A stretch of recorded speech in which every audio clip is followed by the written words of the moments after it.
우리 옆에 분들 한번 인사하겠습니다. 주님은 그리스도이십니다. 한 번 더 하겠습니다. 모든 문제의 해결자이십니다. 한 주를 이렇게 보내면서 하나님께서 이렇게 말씀을 성취시켜 가는 것을 또 체험했습니다. 우리가 무엇을 가지고 이렇게 하나님 앞에 서야 하는가 굉장히 중요합니다. 우리가 하나님 앞에 설 수 있는 게 별로 없습니다. 사실은 우리가 뭐 하면은 얼마만큼 하게 될 것이며, 또 우리가 뭐 이렇게 잘하면은 또 얼마만큼 하겠습니까? 우리가 복음 받은 것이 행복한 것이고, 또 우리가 하는 아무리 이게 보잘것없는 일이라도 전도와 선교의 방향을 맞출 때 하나님은 이렇게 축복하십니다. 그래서 가장 중요한 부분이라고 할 수 있습니다. 우리는 어떤 일이 있어도 하나님의 이 깊은 은혜 속으로 들어가야 되고요. 또 하나님의 그 은혜 속에 또 푹 빠져서 보내야 됩니다. 문제가 있는데요, 그렇습니다. 또 사건이 있는데요, 그렇습니다. 어떤 환경이 어려울지라도 이렇게 성령 하나님께서 내주하셔서 24시간 여러분과 이렇게 함께 하십니다. 지금도 정말 성령께서 임재하셔서 여러분을 인치시고 여러분의 생각과 마음과 영혼을 붙잡고 계신 줄 믿기 바랍니다. 이게 안 되면 많은 사람들이 기도 응답을 못 받습니다. 자꾸 기도를 한다고 하는데 육신적으로 하게 되고, 지금 나와 함께하고 계시는 그 성령의 역사 속에 들어가지 못하면은 뭔가 갈급함이 옵니다. 그래서 깊은 은혜 속에 들어가게 될 때에 믿음이 이렇게 생기게 됩니다. 바울이라고 하는 인물은 사실은 건강한 사람이 아니거든요. 그런데 깊은 기도 속에 들어가서 기도하는 가운데에 믿음이 생겼습니다. 내가 있는 이 질병, 내가 가지고 있는 질병은 그냥 질병이 아니다. 하나님께서 그리스도의 이 복음이 강해질 수 있도록 내게 은혜를 주신 기구나. 그렇게 깨달았다니까요. 그래서 우리가 아무리 경건하고 거룩하고 또 신비한 체험을 많이 할지라도 그리스도 안에서 그리스도의 다시 말하면 통치를 받는 그런 게 아니라면 들어오는 저주와 재앙을 막아낼 수가 없습니다. 그래서 우리 수준이 어떻게 되어야 되느냐? 갈라디아서 2장 20절이 될 때는 하나님의 수준이 됩니다. 그리스도와 내가 이렇게 하나가 되는 길이 뭐냐? 그리스도 안에서 죽어버리는 거예요. 우리가 어떻게 죽을 수 있냐? 없단 말이죠. 그래서 그리스도 언약을 붙잡고 내 생각과 마음을 성령 하나님께 의지하는 겁니다. 이때부터 하나님의 역사가 시작이 됩니다. 우리는 많은 교회들, 한국 교회를 보면서요, 한국 교회는 늘 은혜 받는 그런 위주로 모이는 교회로 이렇게 교회가 지금 돌아가고 있습니다. 그런데 복음 없이 오래 이렇게 다니다 보면은 최고의 축복이 예배고, 예배를 통해 가지고 우리 하나님의 계획을 찾을 수가 있습니다. 그게 미션입니다. 우리 하나님의 은혜를 가지고 믿음 속에 들어갈 때에 이 미션이라는 부분이 우리에게 주어진다니까. 우리가 해야 될 일이 미션입니다. 우리가 수행해야 될 일이 미션이 있기 때문에 여기서 하나님의 능력을 체험할 수가 있습니다. 하나님이 우리에게 주신 사명이 없는데 그런 능력이 오질 않습니다. 오직 성령이 너에게 임하시면 권능을 받고, 이 권능을 받고 할 때 이게 하나님이 우리에게 주시는 힘이거든요. 그래서 이게 안 되고 경건의 모양이 있는데 경건의 능력이 없다면 절대로 현장을 살릴 수가 없습니다. 누가 뭐래도 지금의 현장은 본문도 마찬가지고 지금의 현장도 영적으로 재앙시대입니다. 이런 시대에 저와 여러분을 불러가지고 이 시대를 보면서 우리의 가문을 볼 수가 있는 거죠. 이 시대를 보면서 사실은 우리의 또 생업의 현장을 볼 수가 있습니다. 저는 많은 사람들이 성공해놓고 이렇게 어려움 당한 걸 보게 됩니다. 지금 사실은 뭐 이렇게 지금에 일어나는 많은 일들이요, 국회의원들, 총리다 이런 분들이요, 보통 인물이 아닙니다. 사실은 이렇게 당대에 한 명이 나올까 말까 하는 인물이거든요. 왜 총리라고 하는 자리는 그렇게 많은 사람이 할 수 없는 자리거든요. 예, 그런데도 불구하고 또 거기까지 갈 때까지는 평생을 갖다가 예, 보통 사람들의 노력과 또 그것으로도 할 수 없는 거예요, 사실은. 고시라고 하는 이런 걸 폐쇄해가지고 거기까지 가는데 정말 어려움들이 많이 오게 되거든요. 오늘 본문에도 보면은 사실은 성전 건축이라고 하는 어마어마한 것을 솔로몬이 지었는데 그렇게 해놓고도 솔로몬이 무너져버리고 또 그의 후대들이 무너지는 것을 우리 오늘 본문을 보면서 보게 됩니다. 우리가 이렇게 늘 은혜 받는 것은 너무 중요한데 그 수준을 넘어서서 하나님의 온전한 역사 속에 들어가야 됩니다. 내가 하는 일이 아무리 작은 일일지라도 또 아무리 또 큰 일일지라도 하나님의 계획 속에 있을 때는 늘 영적인 충만을 받게 되고 하나님의 온전한 역사 속에 들어가게 됩니다. 오늘 그래서 우리 언약을 떠난 이스라엘을 보면서 첫 번째입니다. 축복을 감당하지 못한 솔로몬이다. 여러분 어마어마한 축복이 왔는데 이 축복을 감당하지 못했어요. 이보다 더 큰 저주가 어디 있냐. 왜 우리가 축복받기 위해서 그렇게 몸부림치는데 사람들은 성공하려고 얼마나 몸부림치냐 말이에요. 우리는 또 사실은 복음을 정확하게 모르면 자꾸 육신적으로 갑니다. 그리고 우리가 자꾸 신앙생활을 하면서 이 축복이 사실은 우리를 통해 가지고 하나님은 나타내기를 원하는데 우리가 축복의 기준이 자꾸 육신이 된다니까. 여러분 축복의 기준이 이게 육신이 되면 절대로 안 됩니다. 여기에서 빠져나와야 됩니다. 맞잖아요. 우리의 신앙과 우리의 이 지금 삶이 일치돼야 된다는 거예요. 저는 처음에는요, 그게 이해가 안 됐어요. 그리고 제가 신앙생활을 하면서 많이 느낀 건데, 이게 지금 교회 가면은 성령 충만한데, 또 우리의 생업 현장에 가면은 성령 충만 안 하고, 이 신앙생활로 굉장히 갈등이 오더라니까요. 그래서 제가 복음을 정확하게 알고 난 이후로는 그게 아니다. 신앙생활하고 우리의 삶이 같은 기구나. 우리가 자꾸 우리 신앙생활을 갖다가 경건으로 이렇게 끌고 가고 그리고 이렇게 또 거룩하게 끌고 가고 뭔가를 우리가 해가지고 하나님 앞에 가려고 하면 이런 일이 일어납니다. 우리는 하나님 앞에 이렇게 내세울 게 별로 없는 겁니다. 우리는 그리스도를 오셨는데 그 오신 그 그리스도를 내가 누릴 수 있다면 그거보다 더 큰 축복이 없습니다. 그 이상 우리가 또 받을 것도 별로 없습니다. 그래서 오늘 솔로몬은 축복을 감당하지 못했는데 당시입니다. 서바 여왕이 이렇게 방문을 했습니다. 자, 이 사람은 어떤 사람이냐? 남쪽 아라비아와 에티오피아 해안 지역의 왕인데 굉장히 상업이 발달한 지역이에요. 그러니까 이게 보석이 얼마나 많습니까? 이런 걸 가지고요. 솔로몬에게 찾아왔습니다. 물론 지혜를 구하려고 왔다 보니까 어려움이 많았겠지요. 그런 가운데에 이런요, 부와 명성이 계속 따라왔습니다. 그럴 수밖에 없잖아요. 계속해서 부도 따라오고 명성도 따라오고. 어느 정도 대단하냐? 지난 시간에 했습니다. 왕궁을 금으로 다 장식하고 자기가 앉는 의자는 상아를 가지고 다 만들고 그 위에다 또 금을 씌우고 이랬다니까요. 그렇게 이게 얼마만큼 하나님이 축복을 했는지 그랬다니까요. 온 왕궁을 금으로 다 장식했어요. 거기에다가 더 놀라운 거는 이방 여인들입니다. 이방 여인이 어느 정도로 이렇게 왔는가 하니까 1,000명의 이방 여인이 왔 거예요. 자, 후궁이 700명이고 첩이 300이고 이렇게 왔 거예요. 제가 이제 이 본문을 쭉 보고 묵상하고 또 성경을 여러 번 읽어봤거든요.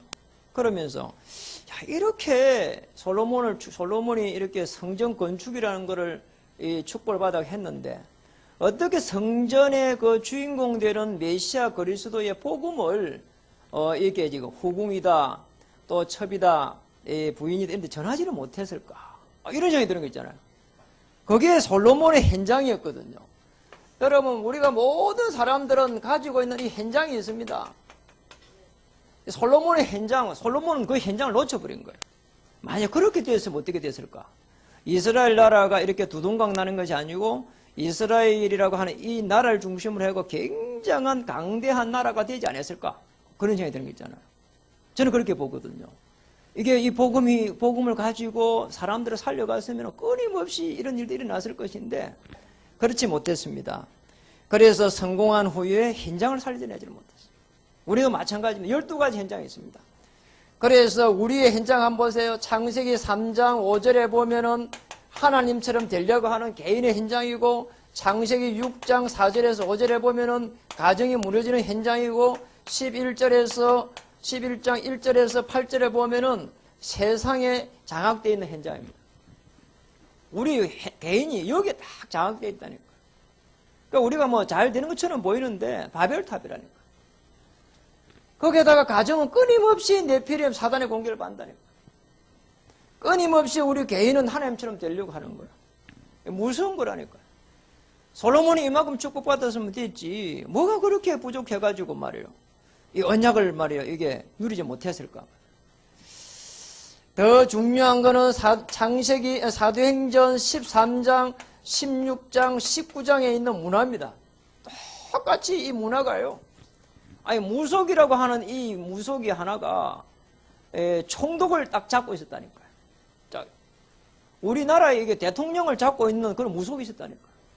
심지어는 우리나라가 IMF 올 때에 그 어느 그룹의 총수를 누가 쥐고 있었나? 무속이 쥐고 있었다니까요. 그래갖고 IMF 온 겁니다. 이런 문제가 오는 거예요, 이거. 다시 말하면은 여기에는 지금 정치를 잡아버렸고, 16장에는 경제를 잡아버렸고, 19장에는 문화를 잡아버린 거 있잖아요. 우리 지금도 똑같습니다. 자, 여기서 끝나지 않았습니다.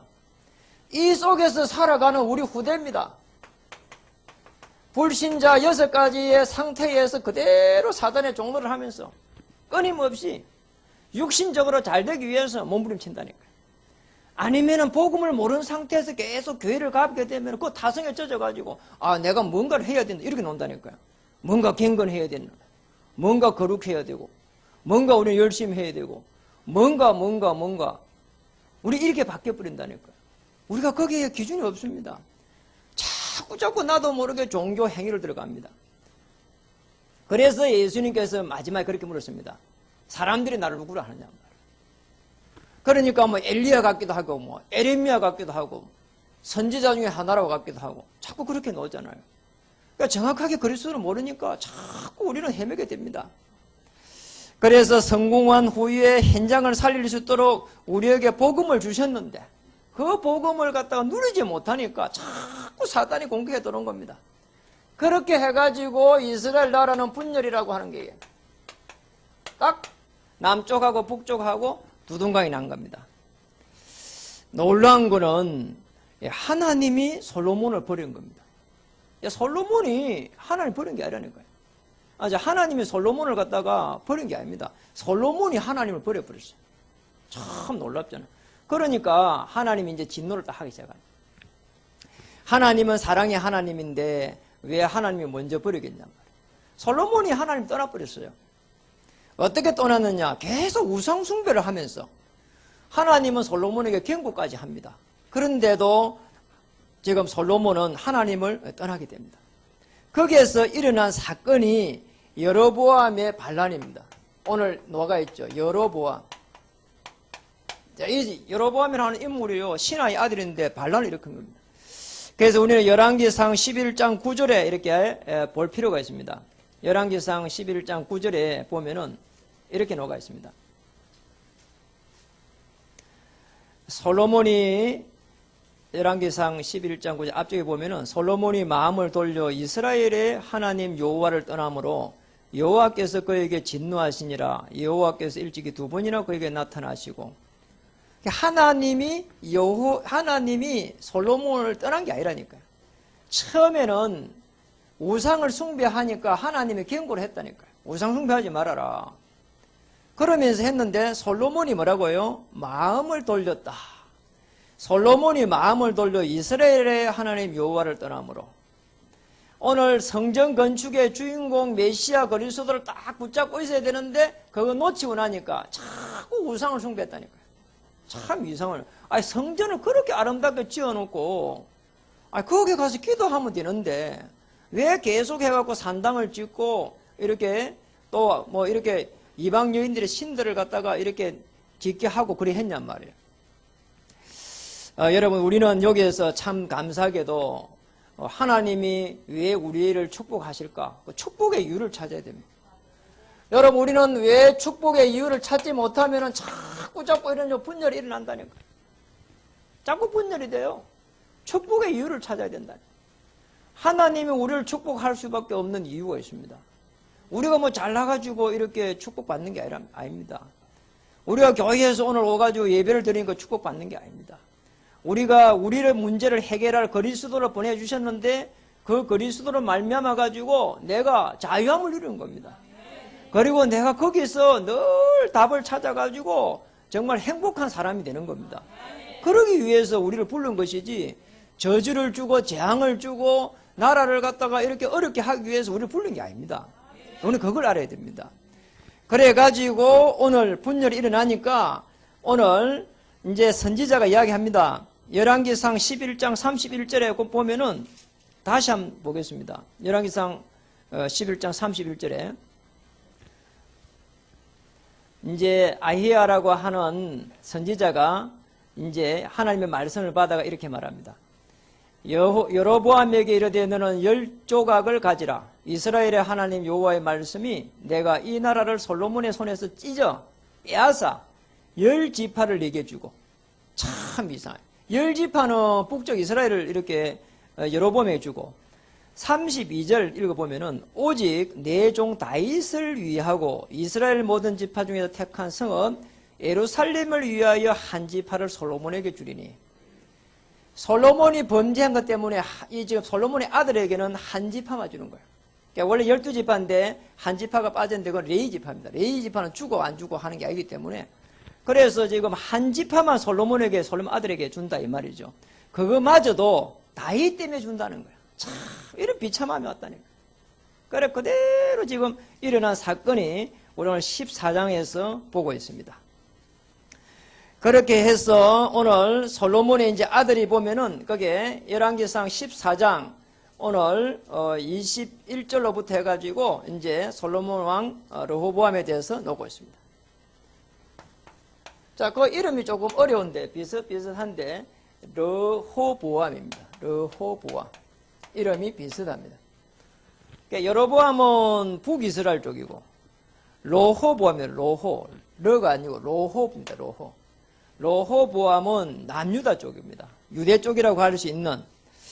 그런데 문제는 말입니다. 열왕기상 14장 22절로 가보면은 이 지금 솔로몬의 아들입니다. 아니 아버지가 우상숭배를 해갖고 이런 어려움이 왔으면은 이 아들이 언약이 전달되는데 아들에게도 언약이 전달 안 됐단 말이에요.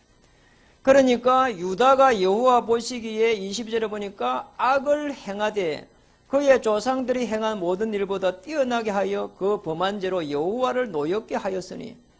아니 지금 솔로몬의 아들이 지금 솔로몬 시대보다 더 지금 우상숭배를 했다니까요. 이런 일이 났습니다. 왜 지금 이런 솔로몬 시대에 와가지고 이렇게 지혜를 받은 사람이 어려움이 왔을까? 참 제가 묵상을 많이 해봤다니까요. 그런데 솔로몬이라고 하는 인물은 어마어마한 지혜를 받았잖아요. 그런데 문제는 그게 아닙니다. 왜 지혜를 받기를 원했을까 말이에요. 지금 다윗이라고 하는 인물은 전쟁을 누빈 인물인데 사실은 다윗의 왕권이 솔로몬에게 바로 넘어가는 게 아니었거든요. 가만히 있었으면은 압살롬이나 아니면 그 후의 행이나 그 형제에 의해서 이렇게 왕이 이렇게 놓을 수밖에 없게 돼 있었어요. 다윗의 말년에 가니까 압살롬이 거의 굉장한 이런 세력을 형성했습니다. 어느 정도인가 하니까 거의 한 4분의 3 내지 5분의 3 정도가 압살롬에게 다 넘어갔었어요. 모든 이 권력이 그랬거든요. 심지어는 다윗의 지금 이 다윗 제일 척근에 있는 저게 제일 큰 장군도 압살롬에게 넘어갔어요. 그러면 거의 다 넘어가 버렸어요. 그런데 유다가 안 넘어간 거는 뭔가 하나님이 이걸 갖다가 그걸 허락을 안 하는 거예요. 그것밖에 없습니다. 당시에 대표적인 선지자 제사장 지금 그쪽으로 안 갔거든요. 그리고 다윗이 지금 안 간 거예요. 그러니까 이게 지금 저쪽으로 갈 수가 없는 거예요. 그래서 못 가니까 결국은 반역이 돼버린 거예요. 그래가지고 압살롬을 반역자로 처단해버리고 반역을 처단할 수밖에 없는 게 압살롬이 왕이 된다면서 형제를 다 죽여버렸으니까 제가 다윗 왕이라도 그렇게 못하겠단 말이에요. 그래 결국은 어디로 가는 거 하니까 이 솔로몬에게로 넘어가게 돼. 솔로몬은 왕 준비를 안 한 사람이에요. 왕궁에 가가지고 출입을 못 해봤어. 이 사람은 서자 출신이라. 그래서 지금 왕이 될 준비가 안 됐는데 어느 날 갑자기 왕이 되는 거예요. 이 사람. 저게 강화도에 있는 철종을 끌어다가 지금 왕이 되는 것처럼 뭐 이런 식이 지금 쉽게 말하면 되는 거예요. 그러니 지금 솔로몬은 왕의 지금 되면서부터 해가지고 필요한 게 지혜란 말이에요. 이 다윗의 신하와 많은 사람들 끌고 가려 하니까 이게 너무 힘이 든단 말이에요. 오직 지금 솔로몬에게 필요한 건 지혜입니다. 오직 중요한 거는 사실은 이 언약궤의 비밀 그리스도를 가지고 누려야 되는데 그걸 못 누린 거예요. 무서운 거라니까요. 성전 건축에 사실은 그 겉모양만 이렇게 가지고 있었지 성전 건축이 원하는 하나님의 이 계획과 뜻을 발견 못했다. 솔로몬이. 그래서 솔로몬에게 어려움이 오고 후대가 다 무너지게 된 거예요. 아니 그렇잖아요. 솔로몬이 원해가지고 후궁인과 이게 첩을 갖다 천명을 받아들인 게 아닙니다. 솔로몬이 워낙 이제 지혜를 하나님의 축복에 지혜가 많으니까 사람들 보낸 거예요.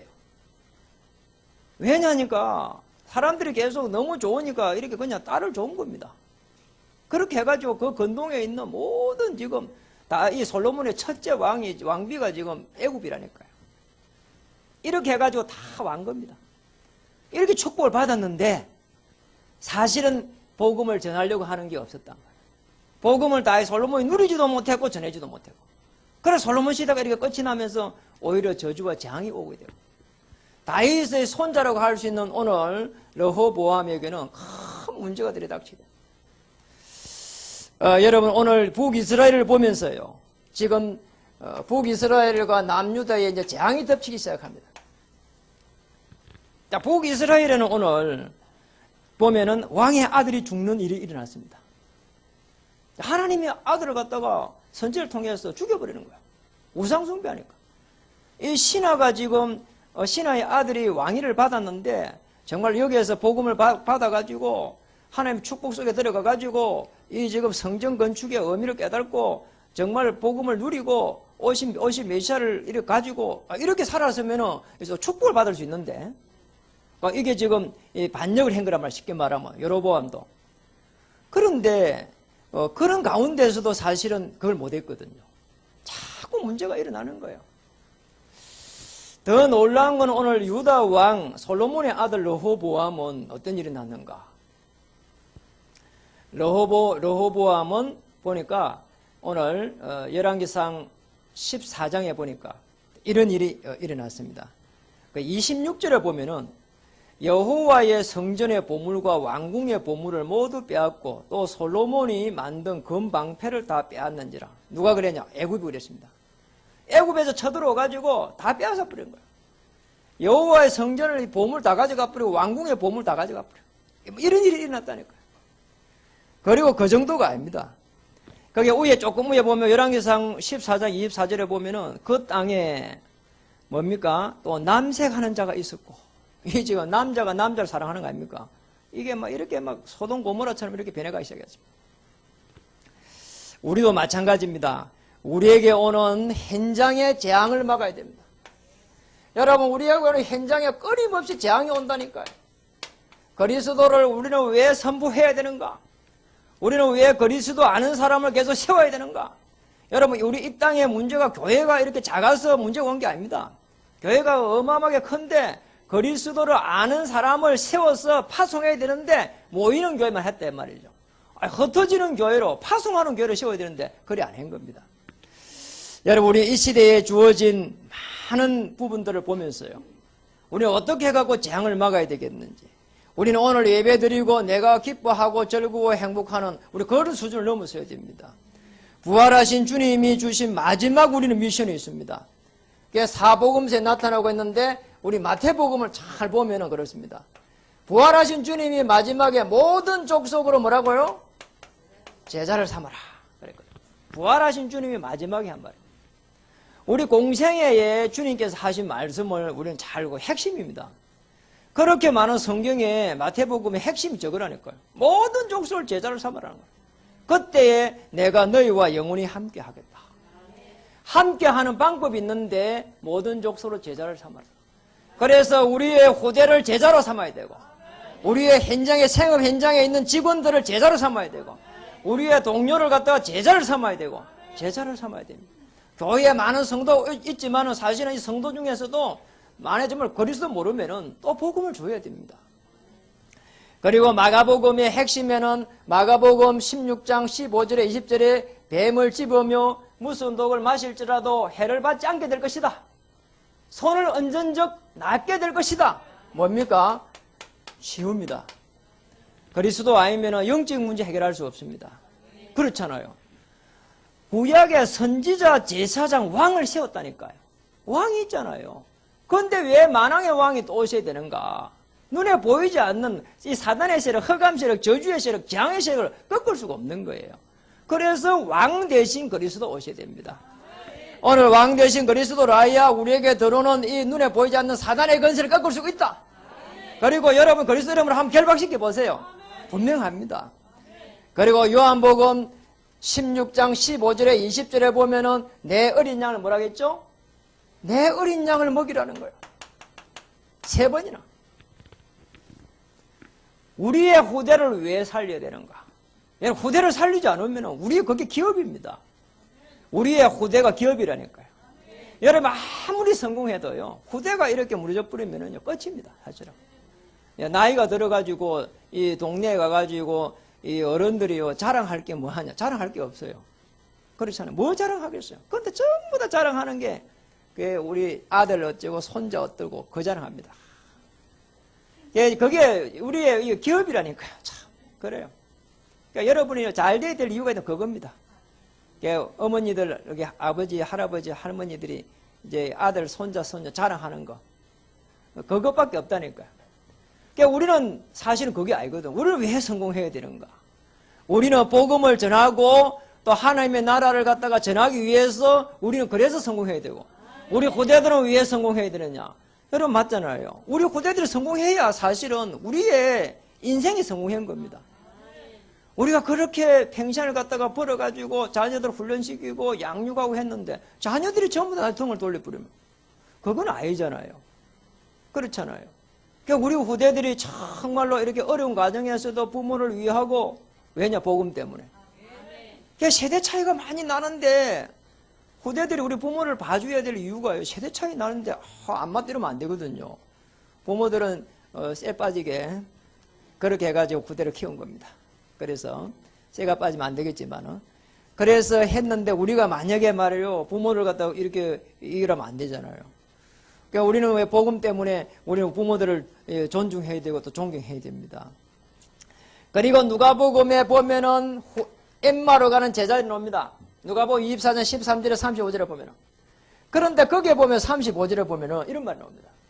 아니 모세와 선지자를 통해 가지고 지금 메시아 그리스도에 대해서 쭉 지금 말씀을 가지고 이야기하는데 우리의 마음이 뜨거워지는 거 있잖아요. 참 이상한 거. 그러니까 말씀이 계속 말씀으로 이렇게 메시아에 대해서 이야기하고 있는데 가슴이 마음이 뜨거워진다고 했거든요.